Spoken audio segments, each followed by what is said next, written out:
Hi விவாஸ், இன்றைக்கி நான் உங்களுக்கு சீஸ் பால் செஞ்சு காட்ட போகிறேன். வாங்க எப்படி செய்யலான்னு பார்க்கலாம். இது குழந்தைங்களுக்கு ரொம்ப பிடிக்கும். சீஸ் பிடிக்காத குழந்தைங்களே இருக்க மாட்டாங்க.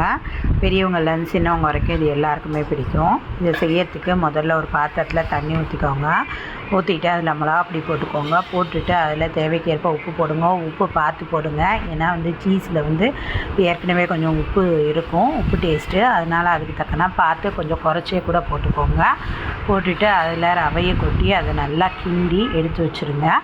அது நல்லா ஆறட்டும். அது ஆறுறதுக்குள்ளே நம்ம சீஸை பீஸ் போட்டு இப்படி எடுத்து வச்சுக்கலாம். வச்சதுக்கப்புறம் ப்ரெட்டை எடுத்துக்கோங்க. நான் கோதுமை ப்ரெட் எடுத்துருக்கேன். எடுத்து அதை சின்ன சின்னதாக பிச்சு போட்டு மிக்சியில் நல்லா பவுடராக அரைச்சி அதையும் ஒரு பாத்திரத்தில் கொட்டி எடுத்து வச்சுக்கோங்க.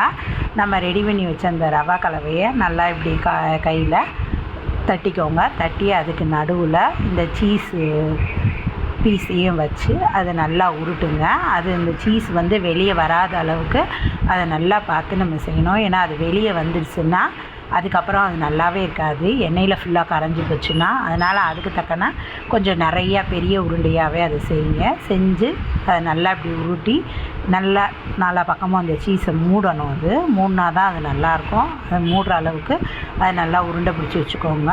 உங்களுக்கு எத்தனை உருண்டை தேவையோ அத்தனை உருண்டையே பிடிச்சி வச்சுக்கலாம். நம்ம அந்த உருண்டைகளை அப்படியே நம்ம ப்ரெட்டு தூளில் போட்டு பெரட்டணும். ப்ரெட்டு தூளில் நல்லா போட்டு பெரட்டுங்க. அப்படின்னா தான் அது வெளியே வராமல் நல்லா உள்ளேயே இருக்கும். அப்படின்னா தான் இது நல்லாவும் டேஸ்ட்டாகவும் வெளியே முறுமுறுன்னு இருக்கும். சாப்பிட்றதுக்கும் சூப்பராகவும் இருக்கும்.